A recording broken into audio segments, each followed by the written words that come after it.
This Week in Microbiology is brought to you by the American Society for Microbiology at asm.org/TWiM.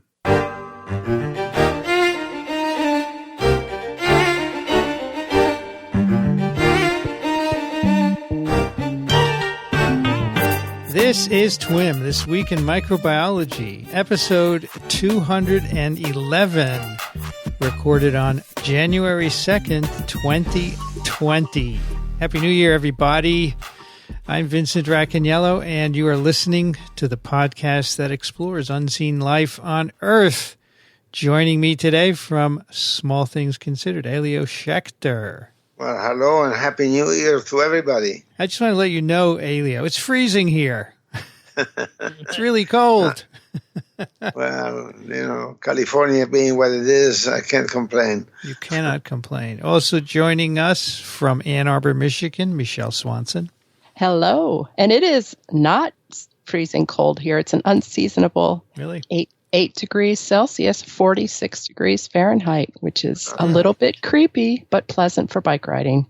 So no snow on the ground, right? We got a little bit, but it's melting. Oh, too bad. Everything is changing with the weather, you know. Also joining us from Charleston, South Carolina, Michael Schmidt. Happy new decade, everyone. A new decade, Ooh. yes. Hey. This will be our first complete decade of TWiM. Yes, We got a long ways to go. we do. But it's good to start a new year. We've missed a few episodes at the end of December. Hope to get back on schedule now. And I hope all of our listeners had a great holiday. And remember, if you like what we do, consider supporting us financially. Go to microbe.tv/contribute. We'll have more about that later. Since this is a normal TWiM, we have for your listening pleasure first a snippet from Michael. Well, Happy New Year, everyone. So I'm going to start off with a question that I want you to keep in the back of your mind so that when we finish this snippet, you'll be able to formulate an answer. So the question is, should a stool microbiome transplant become the standard of care when someone is suspected of having colorectal cancer? Ooh, provocative. Yes. Michael. Wow. That's a way to start. That's good for the decade, isn't it? Yeah. Well, the snippet I selected to kick off this new decade is entitled Colorectal Cancer Associated Microbiota Contributes to Oncogenic Epigenetic Signatures. And it was authored by Sobhani, Bergstein, Coffin, Amat, Nabad, Barao, and a whole cast of others. And it was the senior author is Philippe Sansonetti. And they're in a variety of institutes and institutions in and around Paris and some locations in the United States. So as you can glean from the title of this paper that appeared in the Proceedings of the National Academies of Science on the 26th of November, 2019, and my question that I asked, the study begins our new year on TWiM and really sets the stage for the decade by peeling the layers off the onion, helping us address what I am certain will become a common question for many labs in microbiology, immunology, and cancer biology, namely how the microbiome influences, impacts, results in the development of pathology within the host, and in this case, specifically the role that the colonic dysbiosis plays in the pathogenesis of colorectal cancer. And for the sake of argument here this afternoon, dysbiosis means that the colon microbiome is just fundamentally different from that of an individual that doesn't have colorectal cancer. First, this is principally a human study with a bit of help from gnotobiotic or germ-free mice. What the authors learned from this pilot study, and it was conducted from collecting fecal samples from 266 humans, was there is a greater extent of epigenomic DNA alterations in individuals with colorectal cancer than found in normal individuals. While this observation of these altered DNA signatures is correlative evidence, we still don't know if this difference in the microbiota between a cancer individual and a normal individual is the chicken or the egg. What we do know is that when germ-free mice receiving fresh fecal material from a colorectal cancer patient or from a healthy individual, the cancer microbiota engrafts into the notobiotic animals, and when it engrafts, it develops colon epithelial renewal, more precancerous lesions, and increased tissue and blood DNA methylation in interstitial tissues. All of those things are markers of cancer. And then the authors took this one step further by confirming their observations in a larger cohort study of 1,000 patients, indicating that the CRC, or colorectal cancer, this paper is fraught with abbreviations, and I sent off to our TWiM co-host cheat sheet on abbreviations that the authors love to use that helped me make some sense of the paper as I was reading it. The CRC-associated dysbiosis may promote colon carcinogenesis via this epigenome dysregulation, which are nothing more than changing the methylation patterns of the DNA of the host, leading the authors to suggest that gene methylation can therefore serve as a marker for colorectal cancer and likely for predicting the efficacy of prebiotic supplementation in average risk individuals. Hence my question. Did you say prebiotic? Yes, prebiotic supplementation in prebiotic. Average. It's a new term, isn't it? It's a new probiotic. It's a new one, and I think it has to do with how the authors are introducing us to this whole thinking on cancer and environmental stressors. But in general, it emphasizes that the diet that we consume will influence what populates our gut. Absolutely. And today the TWiM is heavily on things that are going to make us hungry. The second half of this TWiM, we're going to talk about apples. So you may want to get a couple to listen along with Michael, us. can I ask you? This Sure. is an issue that has come up before on TWiM. To what extent does the fecal microbiome accurately reflect the actual microbiome that's stuck on the wall of the intestine? Ooh.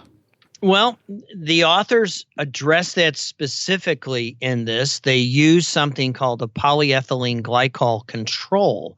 If they feed a little bit of PEG, 1%, into the water of the notobiotic animal, and they give a fecal microbiome transplant to the animal, the PEG will actually prevent the engraftment of the transplanted microbes, if you will, into that notobiotic animal. And as a rule of thumb, from my reading of the notobiotic literature, it takes about 2 weeks for a fecal transplant to stabilize in a notobiotic animal, and another 2 weeks, so a total of 4 weeks for that fecal transplant to, if you will, take.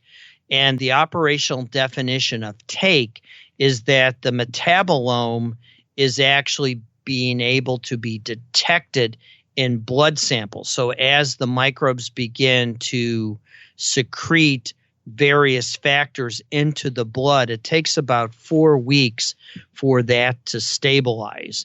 And we well understand that the microbes associated with these crypts in the intestine of the animal are indeed a reflection of the luminal content that's affiliated with the fecal transplant.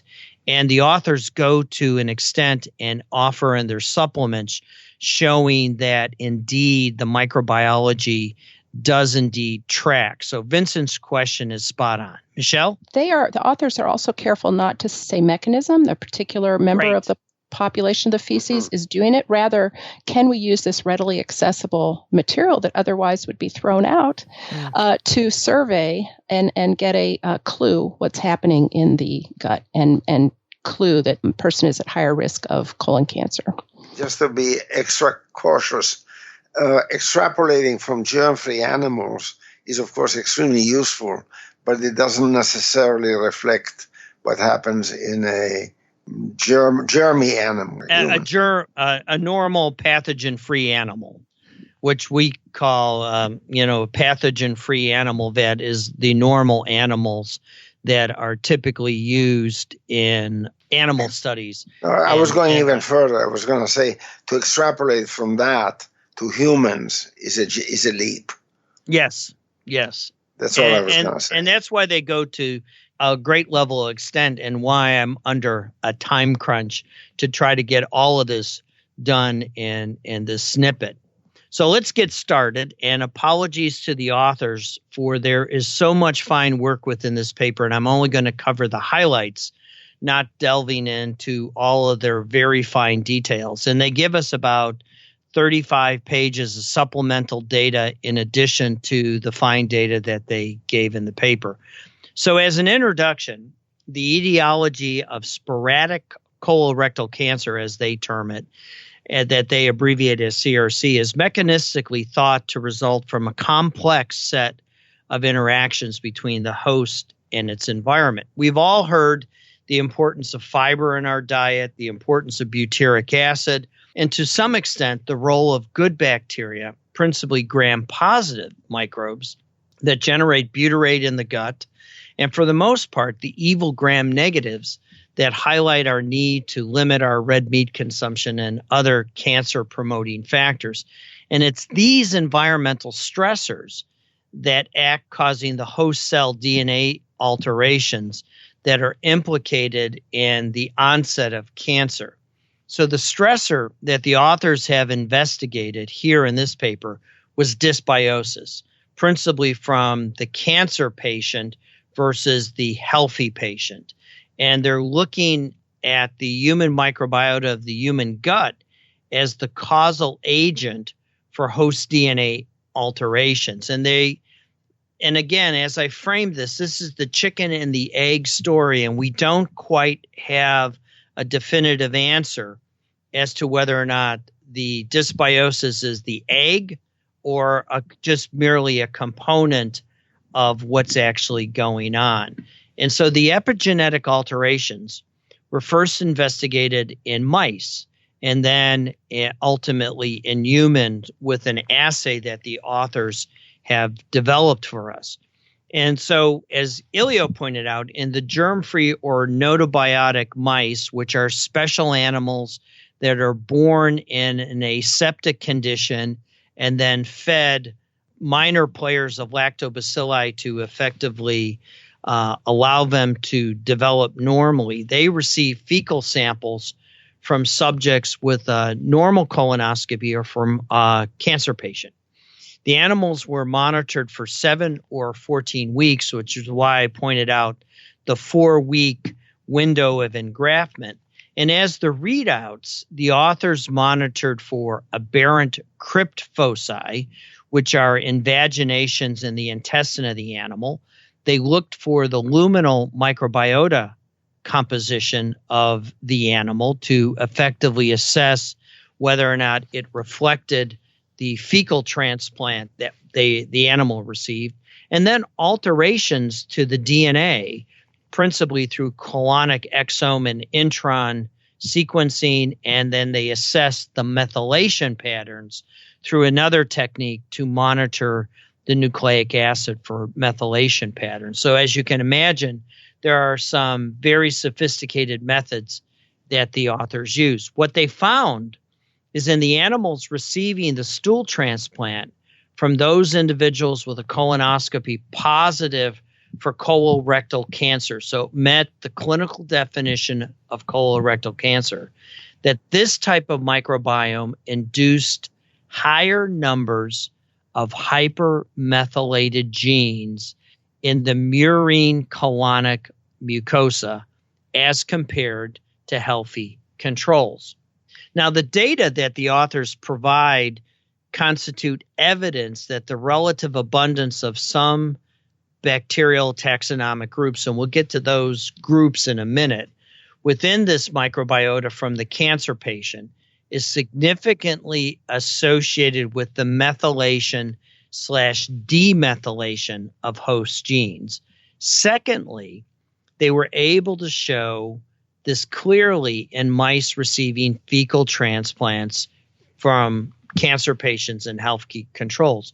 What was remarkable about their data was the colorectal cancer group presented with lower fecal short-chain fatty acid concentrations, which, if you recall, is a hallmark of a precancerous state. The butyric acid, or that short-chain fatty acid, is significant in that you want high concentrations of that to effectively protect the colonic mucosa from inducing these higher crypt formation. And in fact, that's what they found. The other strategy that the authors used is they also used a cancer-causing agent, a carcinogen, azoxymethane, as a supplemental environmental stressor to effectively help things along. And they did most of their experiments, or plus or minus the azoxymethane or versus saline, and they were able to effectively assess the significance of the colonic cancer microbiota effect versus the normal effect.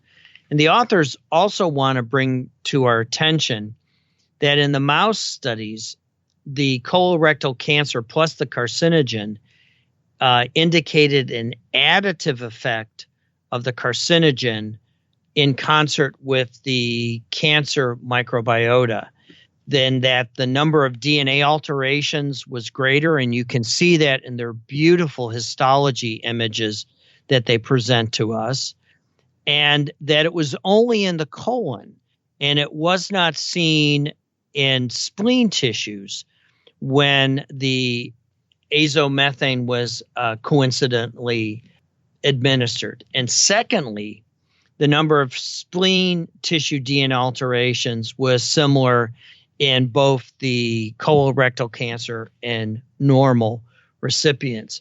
Microbiologically, and the way they assessed who was there was via 16S ribosomal gene sequencing, that this colorectal cancer-associated dysbiosis was significantly associated with the hypermethylation of several gene promoters of the host, including NPY, PENK, which is from the brain-gut system, and WIF1 from the WNT pathway. And I wasn't familiar with all these cancer genes, so I did a little bit of reading, but trust me when they say they picked the right genes to look at.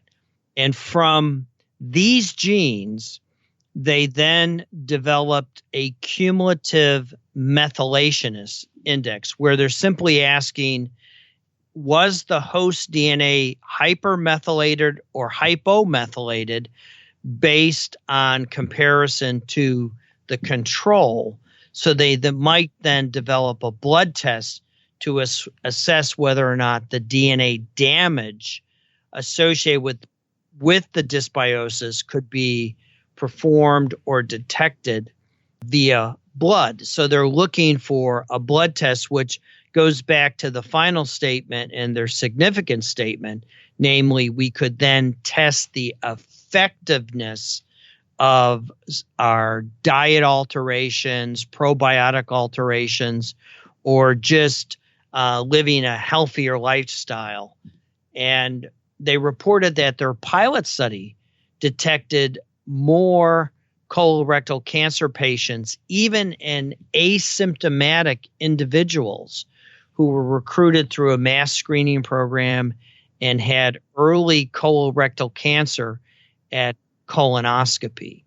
And so it looks like their CMI assay that they developed will indeed show promise. However, they point out to us in their discussion that when looking at 1,000 patients in their CMI validation study, the cancer stages detected were consistently at an early stage, but nevertheless, more than half of the colorectal cancer patients with symptoms and more than 35% of the asymptomatic individuals presenting with an early CRC in the validation study showed this cumulative methylation index value greater than 2, contrasting it against a value of only 4% in individuals with a normal colonoscopy. So this is really the headline news, that they have developed a test doing a methylation determination and using these genes as markers so they can assess whether or not the patient needs the gold standard, if you will, colonoscopy, but they're not saying that directly. It's just, as I'm sitting here interpreting it, thinking about what they're offering us. But my GI doc will likely still prefer the hose to assess for cancer, because then he can do an early screen where we might think about probiotics or other biological interventions. Who knows what the hose will say? The hose is doing some interesting. Michael, so if say this all works out and they need to do some more patient studies, but the CMI, is that the right acronym? CMI? Yes, CMI. Yeah. When would you do this? At birth? At the age? I would establish a baseline. Age of probably 50, 55, 60. Yeah. No, I'd start in the 30s. Yeah. I would start in the 30s because there are a lot of folks who have cancer due to genetic contributions and maybe eating an unhealthy lifestyle. Some, we don't yet know the full extent of metabolic syndrome in contributing to colorectal cancer. We don't know the full extent of bile and hypersecretion of bile in individuals. So there's a lot to this. And I think the microbiology, it was very interesting in this paper. There's some interesting microbiology from their study. They talk about one of the microbes we talked about on TWiM 110, Akkermansia, and how it was associated with the colorectal cancer, contrasting it with lower proportions of Ruminococcus and Bifidobacter and Eubacteria, which are effectively the good gram-positives that we always hear about in the popular press when they're trying to sell probiotics. So Michael, follow up. Okay, so you do this starting 30, 40, 50 years old. All right, let's say you find a worrisome CMI. What do? I would do a colonoscopy. Either do it early to detect it. But what if you want to do preventative? What kind of, stop eating meat? Can you take some bacteria that will be beneficial? What we don't know yet. That's what we don't know. And there is a lot of work going on in this area. Pat Schloss and here in my department, they found that if you profile patients' healthy feces versus from colorectal cancer patients, they could come up with this microbiome profile that if you add that profile signature to the standard blood occult test from fecal samples, then you can increase the accuracy and sensitivity of the test. So there is a lot of evidence indicating that this is going to be a promising approach to addressing colorectal cancer. Mm-hmm. All right, so my story is both my mother and father died of colorectal cancer, right? Mm-hmm. So I have a colonoscopy every 10 minutes. And so what would this test be of any value to me? Because I already go in every 4 years or so and have a colonoscopy. And there are probably a lot of people like me. I have no genes that predispose me. I've already checked, right? So it's probably an epigenetic thing like in this paper. Should I see if my intestinal microbiome is off? I don't know if we have enough data to determine that. It would be interesting to contact Dr. Sansonetti and volunteer a sample, a blood sample. I mean, they talk about the value of serum versus plasma in their discussion, and the fact that they use plasma versus serum, and they're adapting the assay for, I believe, serum. But this is a very provocative study, and the way they end their story is they suggest that the data may give them this new cumulative methylation index, resulting them in proposing the genes that at least they identified as markers for the effectiveness of and adherence to the prebiotic therapies. Now, I don't know whether or not you characterized the genes that they did, Vincent, to see whether or not it was there. And presumably, since your name is Racaniello, you've been eating the Mediterranean diet for the majority of your life. That's right. A lot of olive oil, yeah. Yeah, lots of olive oil. And, but it didn't help my parents, right? Yeah, it didn't help your parents. But, it's a really interesting discussion. The microbiology is much of what folks looking at colon cancer have described in the past. You see a higher proportion of gram-negatives pop up, Fusobacterium, Parvomonas, Butyrovibrio, Gamella, Fusobacteria, and the Akkermansia. Wash your mouth then. Well, it's all these organisms we never heard of, and yet they seem, the beta diversity also increases in colorectal cancer patients. So that means the diversity increases in this gram-negative community, meaning that there are many variables that are altering the microbial community. And as Michele said, Pat's really, teasing this apart. And it's one of the reasons I suggested this as a paper that we start this new decade with, is we have to begin to peel back the onion to try to understand the role of the host genome, the role of the microbe, and how these natural perturbations in diet, lifestyle, genetics all impact on the outcome. A lot of folks are saying that, they're pointing to the fact that the microbes have to are the causes of cancer and other things. They're getting them the bad rap, when in the microbes may just be responding to the changes in the host. Let me say something. Let's deal with it in a slightly broader sense. When the microbiome concept took hold, which is about 10 years ago, it held a lot of promise. A lot of microbiologists and microbiology changed towards studying that. And yet, until these kind of studies come up, it all seemed to be correlative studies. It seemed to be promising. And so what I think one of the values of this paper is to show the depth and width to which you have to go. And like Michele said, it happens in other labs as well, to study what does the microbiome really do. So we're entering this new phase where these mega studies are being carried out, and they will eventually, in a cumulative sense, really shed light about what does the microbiome really matter. But in the meantime, there's really excellent science too, showing that we have enzymes in our gut that can snatch carbohydrates off of red meat and attach them to our cells, decorating our cells with a foreign pattern, if you will.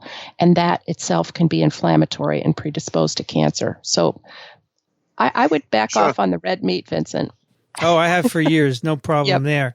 And that was one of the things that was absent here. There was no inflammatory correlation with the colorectal cancer microbiota versus the healthy control. So it's either that the mice weren't getting the red meat in their mouse chow to effectively decorate their cells. So all of these variables come into play because they used the gnotobiotic animal to, again, formulate their hypothesis for their cumulative methylation index. But the take-home message is colorectal cancer fecal transplant resulted in alterations to gene methylation of the host, and that these methylation alterations were associated with cancer or precancerous lesions in terms of the crypts, and that this assay may now be a marker for effectiveness of adherence to prebiotic and or probiotic therapies. And it could be a simple blood test, correct? Yes, not a simple blood test, not the hose that we all, because I'm over 50, so I've had the delight of the hose. And speaking of microbiome, tomorrow on TWiM, we're doing a paper where they treat people with oral antibiotics to reduce the gut microbiome, and then they immunize them with flu vaccine. And guess what? It doesn't work well if you don't have a normal gut microbiome. Okay, isn't that incredible? Wow. Yeah. Wow. I mean, it's crazy. It's everywhere. And that's going to be TWiM number? That's 581. Ooh. 581. Ooh. Okay. Hey, we're going to hit Impressive. 600 this year. Amazing. Wow. So would you say this is the decade of the microbiome, Michael? I think this is going to be the decade of the microbiome. It's going to require a lot of careful work. It's going to require coordinating big data amongst, I think, many institutes like the Pasteur Institute, and many national laboratories are going to have to begin to assemble and correlate all of these studies. This was a clinical trial, so the data are available and in the public domain. So if you're interested, you can go and check that out because it's part of the clinical trial database. Thank you, Michael. Well, welcome to 2020. 2020. All right, now for our paper, Michele, what do we have? Yes, I have a paper from the Journal of Applied and Environmental Microbiology. It was published in August 2019, titled Arwinia almovara Oxytrophic Mutant Exometabolomics and Virulence on Apples. And this is work from Sarah Klee, Judith Sin, Melissa Finley, Eric Allman, Philip Smith, Osaraton Amafu, Vijay Sither, Brian Lehman, Teresa Krausick, Carrie Peter, and Tim McNellis. And they are from Penn State University and also the Department of Biology at Morgan State University.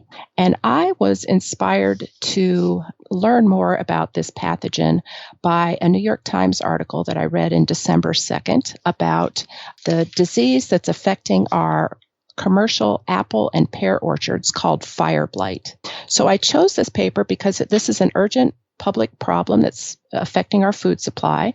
It also highlights our risk of using antibiotics in our agricultural practices, and it teaches the power of combining classical genetics with biochemical analysis of our metabolites or metabolomics, and how we can leverage knowledge of bacterial metabolism to develop new strategies to combat infectious disease. So for any teachers out there who are looking to inspire their students why they need to really understand metabolism, I offer this as a practical application.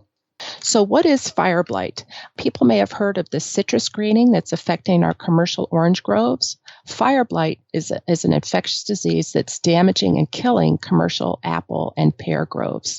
So historically, this disease was confined to our warmer southern states, but it has since spread north to affect Michigan, New York State, and even Maine.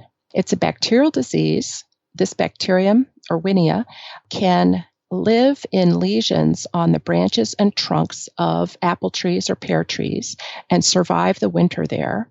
And then in the spring, when the apple flowers blossom and there are warm rains, the bacteria can begin to grow and then spread through the vascular system and affect the branches of the tree and cause what they call shoot blight and cause kind of wilting and death of tree branches. And then eventually it can kill a tree in as short as a single growing season. So this can be really quite damaging. And it can spread by wind or insects from one tree to another and really have a terrible effect on our commercial orchards. Now, the way it's managed currently is to look for the telltale signs of this wilted branches that look like shepherd's hook and then remove them quickly before the disease can spread. In addition, it's been practiced for more than 50 years to spread the apple blossoms in the spring with a solution of antibiotics, in particular streptomycin. So the problem is that there are several problems. First is that we're beginning to see the spread of streptomycin-resistant Erwinia species, so that protective measure no longer works. This was first reported in the 1970s in the Pacific Northwest. It then spread to Missouri, Michigan, reached New York State in 2002. We now know from work by Cox and colleagues and others that there is a plasmid that can spread this streptomycin resistance from one strain to another. In addition, we've changed our practices for growing apples. Historically, we had very large, tall trees, strong trees that had hundreds of apples on them. But we've switched to varieties that are smaller, more bush-like, lower to the ground, so you can grow them much more compactly, and they're much easier to harvest. You can walk up and down the rows and pick the apples by hand. So our yield has gone from having maybe 200 bushels, harvesting 200 bushels of apples per acre, to now harvesting 2,000 bushels per acre. And because these smaller trees are now just 2 feet apart instead of 10 feet apart. So the problem there is that, yes, we've increased the yield, we've been very successful, but because the trees are planted more densely, it's much easier for this bacterium to spread from tree to tree through wind and rain. We also know that climate change is increasing the incidence. So now when we're having spikes of warm days in the spring, when the trees have blossomed, the temperatures are warm enough for the bacteria to start to replicate, and then they can infect through the blossom and get into the branch system. We also know that certain varieties are more vulnerable to this disease than others, and some of our practices have increased the use of those vulnerable strains. So clearly there is a need for new solutions. We're getting antibiotic resistance. And so this is the problem that Tim McNellis and his colleagues at Penn State have tackled. And the approach they took was to ask, can we identify a mutant of Erwinia, this pathogen, Erwinia elmarveri, and that doesn't cause disease and doesn't grow, but does inhibit colonization or growth of wild-type damaging strains. So they focused here in particular looking at the diet and the metabolism of this Erwinia pathogen. And particularly, they looked for mutants that are what we call auxotrophs. This is from the Latin help, oxo, and trophic from the Greek feeder. So these are mutants that need help in order to grow. They're dependent on us supplementing their diet with a particular nutrient in order to be able to replicate. So what they wanted to do was identify Erwinia strains that were dependent on a particular nutrient in order to grow, but yet they could still colonize the tree and prevent wild type from coming in and establishing themselves and causing damage. So there's a precedent for this approach to identify auxotrophs as protective agents. We have some live whole cell vaccines to protect us from human diseases caused by Staph aureus, Pseudomonas, Mycobacterium, for example, that are auxotrophs, so they can't themselves cause disease, but they do stimulate a protective response in our bodies. So that was the general strategy that they were thinking about. Any questions or comments from the rest of you before I get into their approach? So what states in the U.S. grow apples and pears where this would be an issue? Certainly, it's Michigan is well known for their apples, and then upstate New York definitely, and also the Pacific Northwest. I think Oregon and Washington are also growers. Most of the northern tier states. Mm-hmm. Okay. So this was the problem they're trying to solve. Can we come up with a new strategy to protect our apple and pear orchards from fire blight? So they went into the lab and they started with a library of more than 23,000 transposon mutants in a particular Erwinia strain. And then they screened that large collection of mutants for ones that couldn't grow in a minimal media where they provided a sole carbon source of sorbitol. So they screened these thousands and thousands of mutants, and they identified 62 unique genes that are each required for Erwinia to grow in this minimal media. And when they looked at where those transposon insertions were, they learned that 21 different metabolic pathways were affected and required for growth in this minimal media. And they provided kind of a really nice summary of all the mutants they got in a figure in Figure 1, and then they listed them in Table 1.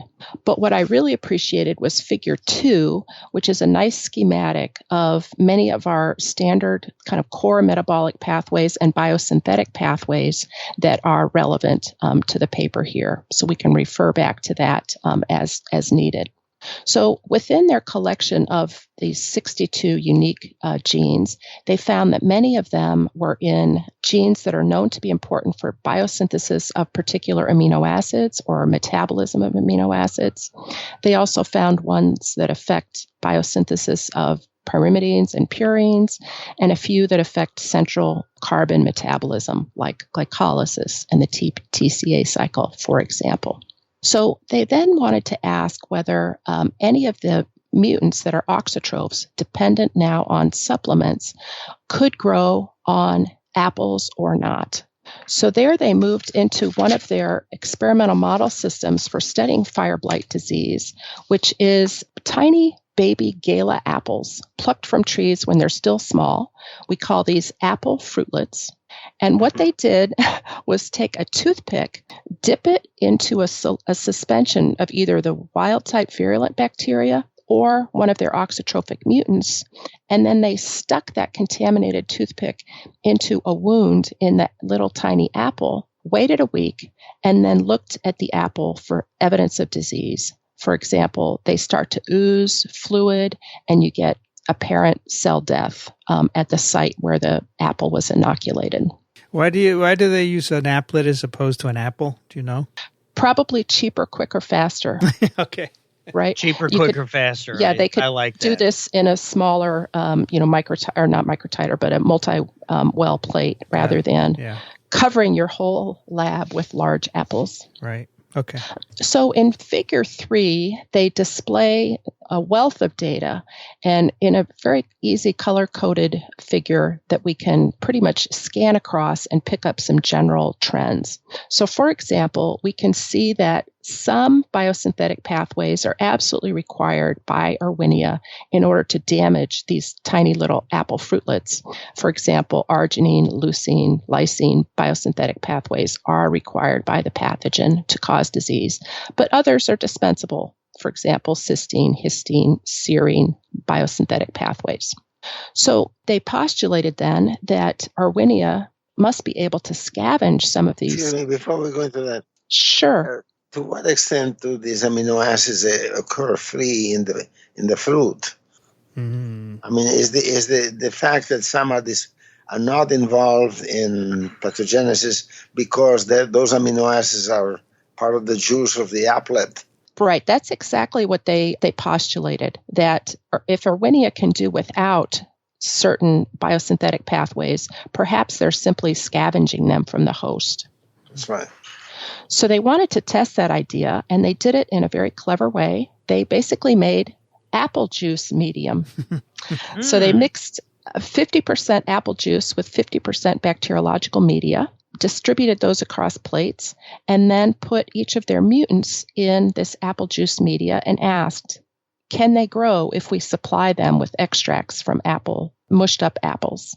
So they found some could, some couldn't, and in doing so, they were able to begin to get a picture of what nutrients are abundant in its natural environment, a host apple or near host apples, and then they could find others that were absolutely critical that the bacterium had to be able to make itself in order to grow in that setting.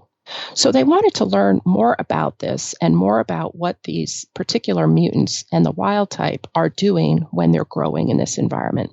So here they wanted to use what we call metabolomics, which is getting fingerprint or a footprint of the landscape of what nutrients are being consumed and what's being generated when a particular bacterial strain grows.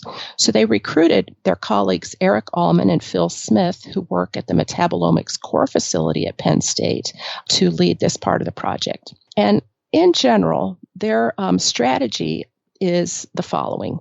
Imagine that you want to deduce what is being consumed.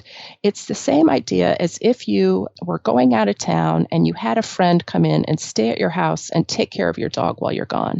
And you surveyed your refrigerator before leaving the house. And then you came back a week later and you looked in the refrigerator and you saw that a number of things were missing. Maybe no more eggs, the ice cream is all gone, some vegetables are gone. But then you might see some new things. Maybe there's a new container that's got a little bit of like a mushroom and cheese omelet. So if you stared at what was in the fridge after this, your friend had left, and compared it to what was in the fridge at the start, you could deduce what the diet was and what the culinary habits were of that person. So it's that approach that we can now use here in microbiology.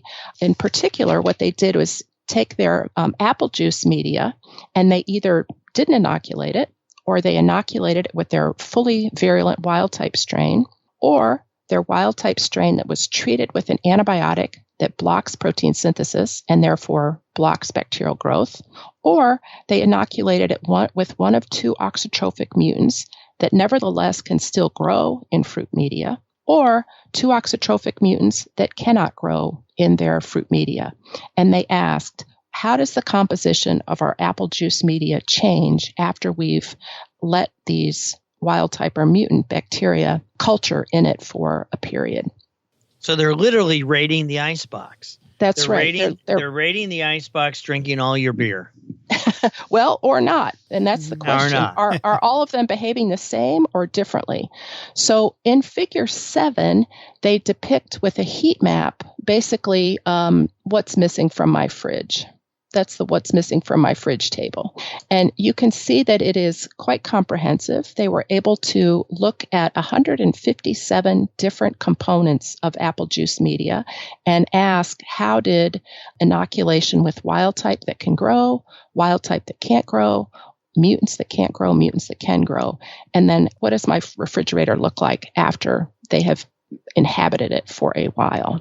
And again, since our goal here is to identify a mutant that doesn't cause disease, but consumes, ideally, nutrients that the wild type absolutely requires, they are looking for mutants that don't grow in apple juice, don't cause damage on the apples, but do consume nutrients that the virulent strains require. So they were clever, able. Isn't it? Yeah, it really is. And while there is a wealth of quantitative data, really beautifully presented, I think if we just go and look at this large heat map, you can easily see that, for example, a mutant that doesn't grow, for example, a leucine B mutant, and compare its color patterns to the wild type that does grow on the far left, wherever you have patches of dark purple, that means the mutant has consumed more than the wild type did. Or if you have bars of bright red, it means the mutant has generated or left behind components of the media that the wild type did not. So by spending a lot of time thinking about what these metabolic pathways are and looking at these patterns, they can begin to think about, is there a particular strain that I could safely apply to apple blossoms that would not cause disease, but would consume particular nutrients that are needed by a virulent host? So rather than just think about that, they actually did the experiment, and they called this their biocontrol experiment. They took an auxotroph that is defective in one of the steps of arginine biosynthesis, and they sprayed it onto apple flowers. They then waited 4 hours and then dropped their wild-type fully virulent Erwinia strain onto the flowers and waited to see what happened. So that data is shown, again, really beautifully in figure 8. And if we start by looking at in panel C, they show pictures of the flowers. And they show that even when they put 10 to the 10th CFU of an arginine auxotroph onto their flowers, the flowers nevertheless look just as beautiful as the untreated flowers.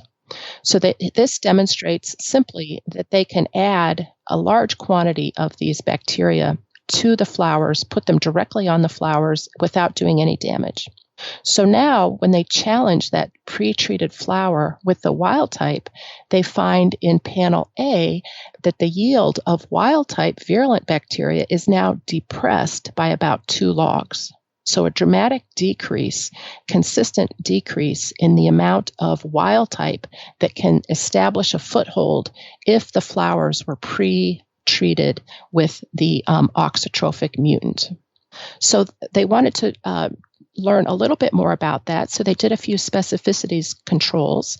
They first heat killed the Erwinia auxotroph and did the same experiment and found that if it was heat killed and added to the plant, the flower was not protected then from a challenge with the wild type virulent strain.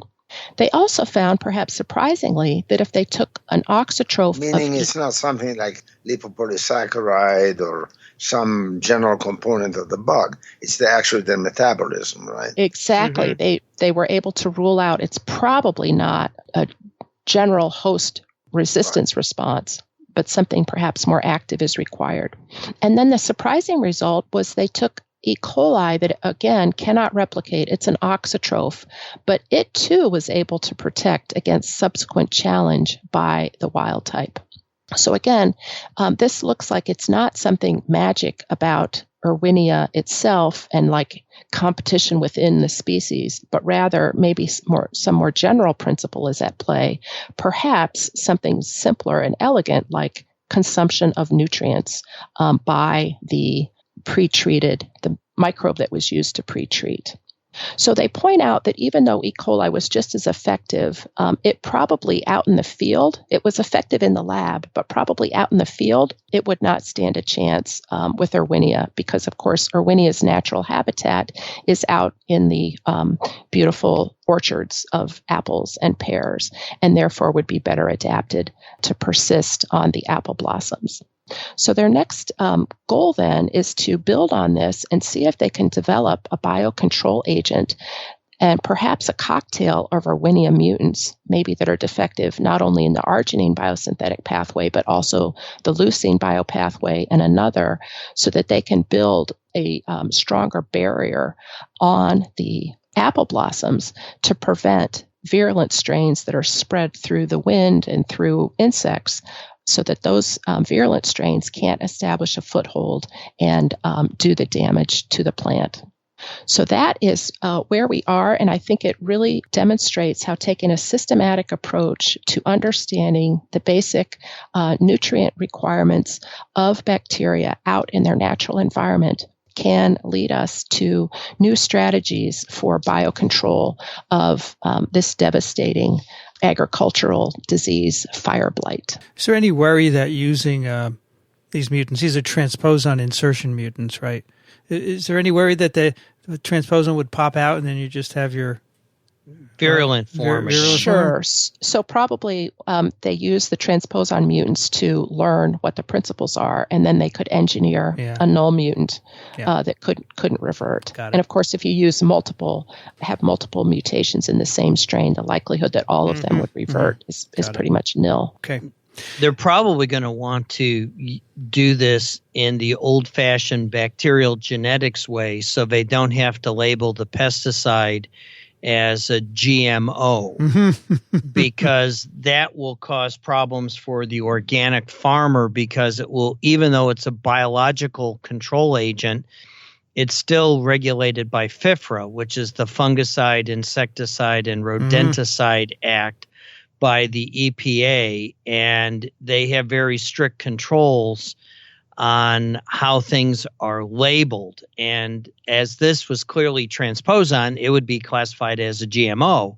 And so they're going to probably go to the traditional genetic way of isolating the auxotrophs via the old tried and true penicillin selection to, once they know the gene that's involved, they'll be able to get around the GMO limitation. Right. But I also think we as a scientific community need to educate people that genetically engineering organisms can do great good for public health and our food supply. So I think that the onus is on us as scientists to educate the general public.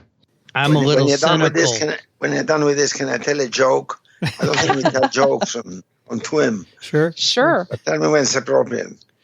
Let me just say one thing. This paper brought me back to college. I took a genetics course that was taught by Jerry Fink.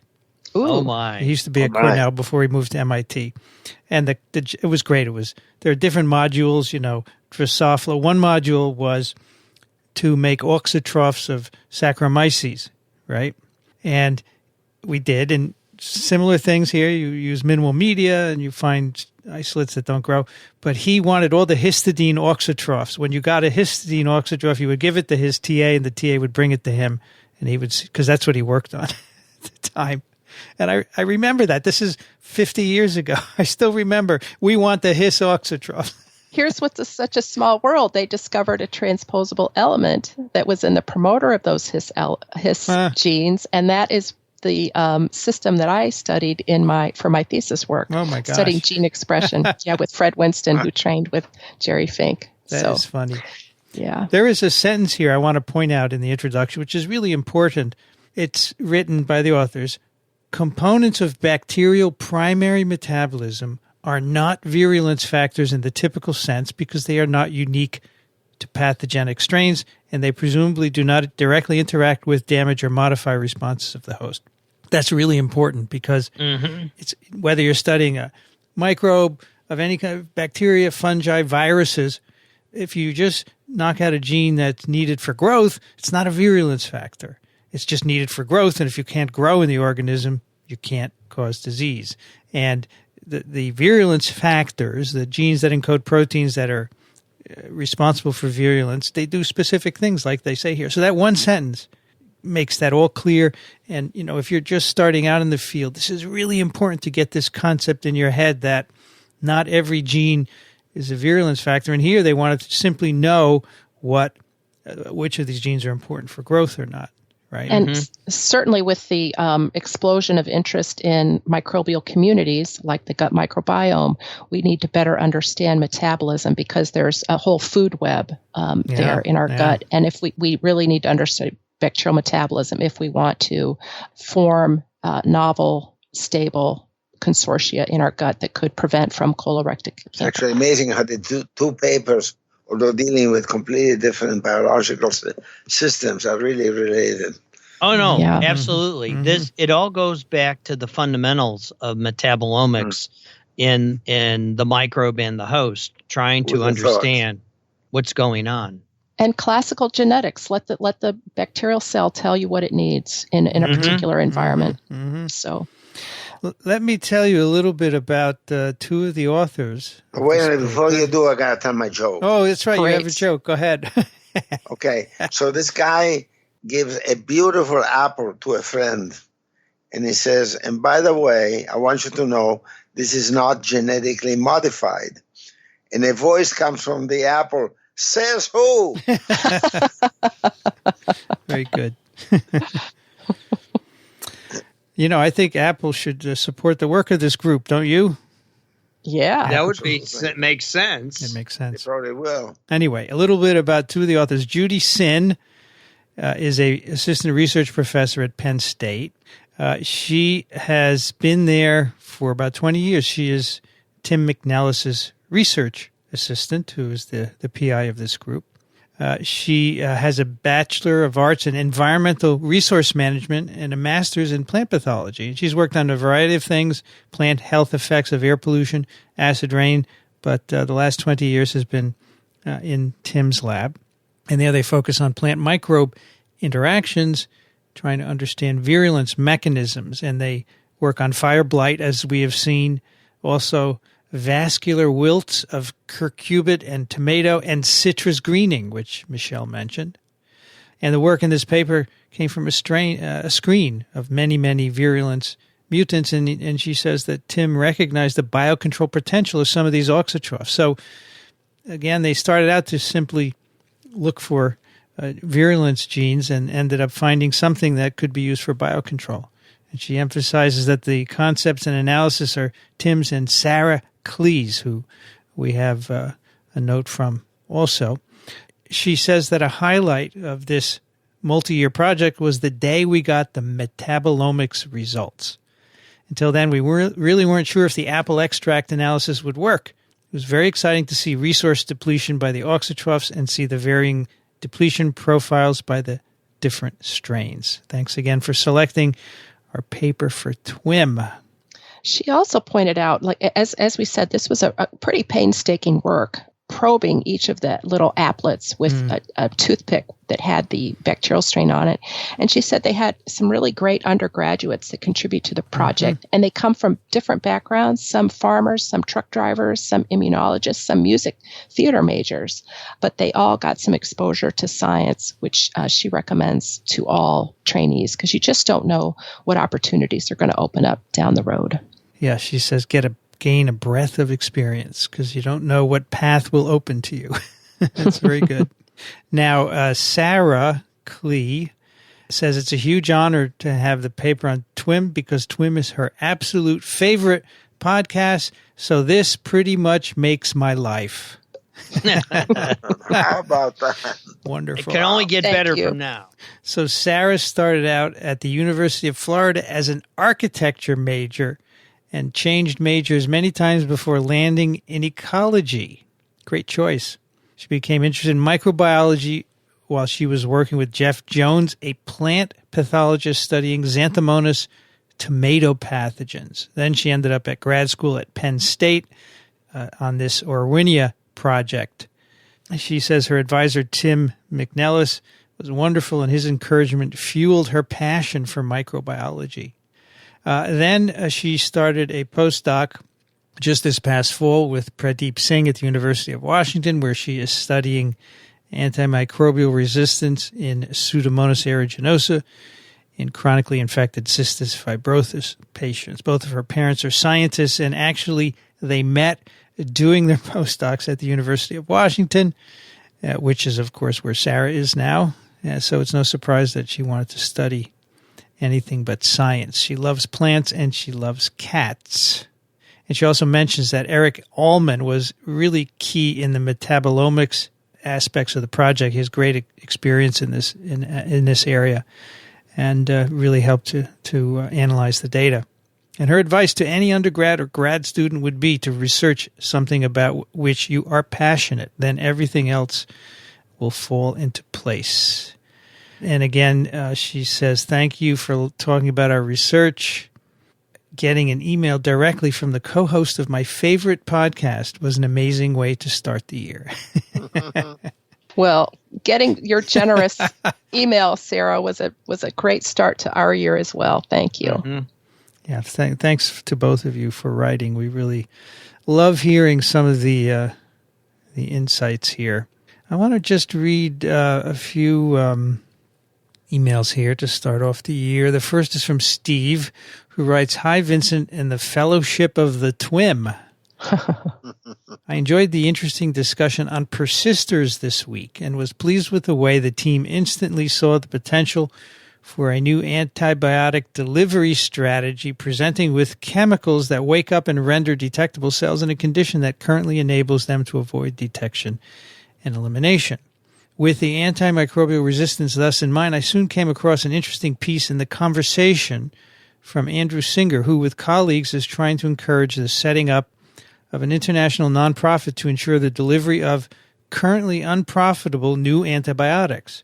Singer et al. Also have a current Lancet paper that goes into more details, so I thought it might be a good idea to pass the details to you to see if you can give him and his idea a TWiM boost, if you agree that it's a good idea, that is. Best wishes, Steve, in Luton, England, where it's wintry dark, but otherwise not too bad at the moment, though there was flooding in the north of the country last week." And so Stephen sends a link to The Conversation and the Lancet articles on this idea, which I think is really good because on my recent trip to Singapore, I met the CEO of a nonprofit whose name is escaping me at the moment, but it will be the subject of a future TWiV. He has started a nonprofit to push through the development of vaccines, viral vaccines, and others against diseases that are rare and which are risks financial risks for most companies, but he's going to finance the preclinical and clinical development. He's raised billions of dollars, and he's giving it to people who want to test these vaccines. So I think this idea is great, to set up these nonprofits that can fund projects, whether in this case antimicrobial development, vaccines that would otherwise be risky, and get them to a point where then they could be produced. What do we think about this? Yeah, I think this needs to be part of a broader discussion about our national healthcare policy and economics. Should vaccine development and new antibiotic development be left in the hands of companies which are driven by profit? It should be part of our defense budget, if you ask me. But yeah, that's one too. But I think some of these nonprofits are filling an important niche. Absolutely. In the meanwhile, and in the meantime, yep. I was very impressed. I'd never heard of the one in Singapore, and they are funding like 30 or 40 different projects. They've got a Nipah vaccine in development, for example, and I think it's quite good. So check out the article, see what you think. Carol sends us a link to a Washington Post article reporting 2 cases of pneumonic plague in China. I don't know if anyone had heard of this, but it raised a lot of fear, of course, because this is the type that can be spread by respiratory droplets. How would this be acquired? Do we know, Michael? Is this inhalation? From what? Something from a contaminated animal. An animal, right? Yeah, an animal or a person. Yeah, then it can go person to person. So this is interesting, not only for the science, but the social media aspect. This, of course, went on to Twitter, and lots of Chinese citizens were concerned. And all those tweets, many fearful posts about the disease were deleted. Wow. Which is unfortunate. They would not be deleted here in the U.S., and maybe they would cause a lot of fear, but that's the way I think it should be.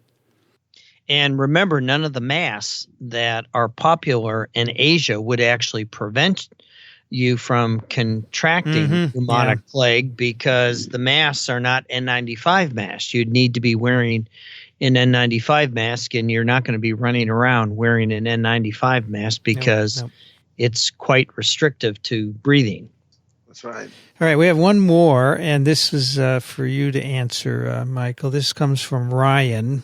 I'm a recent graduate of the Universities of Washington's undergrad microbiology program who just got turned on to your TWiP and TWiV podcast by my parasitology professor. Shout out to Dr. Wood. I'm just beginning to venture into TWiM, starting from episode number 1. From February 18th, 2011. Wow, last decade. Yes. I thought it'd be interesting to inquire if you are aware of any updates on one of the topics you covered in that episode. You spent some time discussing a paper demonstrating the mechanisms by which copper acts to kill bacteria. There was some talk that solid copper or alloys applied in hospitals could be a way to reduce the spread of bacteria. Are you aware of any progress in applying this possibility? I did some light searching and found a few studies from 2012, 2015 on the application of copper in hospitals, and he provides some links, but I know nothing about its more widespread adoption within hospitals. Cliff's anecdote that the ancient Egyptians used to store water from Nile in copper jars to make it safe to drink was also interesting. I just applied for a research job in Thailand and wondered whether a copper water bottle would be a viable way to help neutralize some bacteria and help my microbiome adjust to the local residents. Do you think there's merit from this strategy? I found one study looking at the ability of copper vessels to kill diarrheagenic bacteria in water. On a final unrelated tangent, I also recently finished applying to PhD programs and wanted to ask your experienced perspectives on how you choose your directions of research, i.e. virology over parasitology. Mainly, I'm curious, has there ever been research you thought you would not be interested in that you ended up loving, or the opposite, where you were excited to work on a particular subject and for some reason it did not match your expectations? Well, I have some favorite topics. At this point in my microbiology career, I am quite open-minded, and I hope that exploring some diverse field and lab rotations will help decide my future direction. Thanks for all your content and for indulging my lengthy email. So, Michael, what's up with copper these days? Well, funny you should ask. I have a paper in this month's AEM, The first version, we have a complete copper encapsulated bed that we tested in a hospital setting, and remarkably, what we learned is that the copper encapsulated bed was able to control the burden, the intrinsic bacteria that's associated with the bed at or below the levels considered safe at the time of terminal cleaning throughout the study, while even though control beds are cleaned each day per the Joint Commission standard on cleaning, the burden increased as a function of patient length of stay. While the copper was flat, in spite of cleaning, the control beds increase in burden, and we know that your risk of an infection is a function of your length of stay in a hospital bed. So we're continuing. I was finally able to convince the company to completely encapsulate a copper bed for me, and that study is published in this month's AEM. Now, Michael, you had previously published a very large study of copper surface in hospital. And we covered that on TWiM, right? Yes, we did. That was in, there were actually two. One was a burden study, and the other where we actually are measuring how well copper can control burden. And the other was whether or not it would reduce the incidence of healthcare associated infections, which for many folks, they don't realize that if it were a business, it would be between the revenue generated by Costco and General Motors. About $150 billion a year is how much HAIs cost the United States. Wow. So it's big business. Michael, help us envision this encapsulated bed. When you say copper encapsulated, I've got a very fanciful image of, like mosquito netting built with shimmering copper.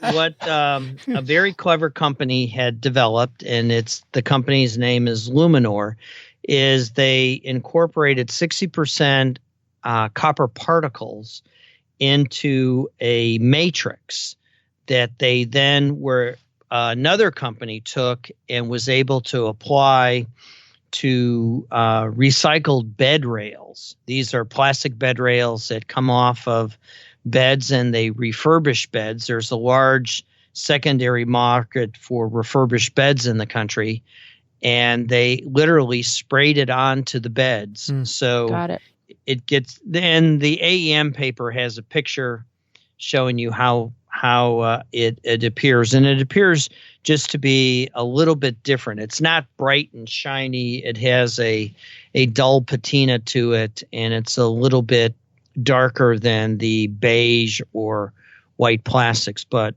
copper comes in many different colors because you can alloy it with other metals like zinc and nickel. And again, our coinage in the United States is all principally copper. It's a copper nickel alloy that's antimicrobial. And it's the bed frame. The bed frame is encapsulated. No, it's anything that the patient healthcare worker or visitor would interact with this. So it's really all of not the mattress, not the mattress, not the sheets, okay.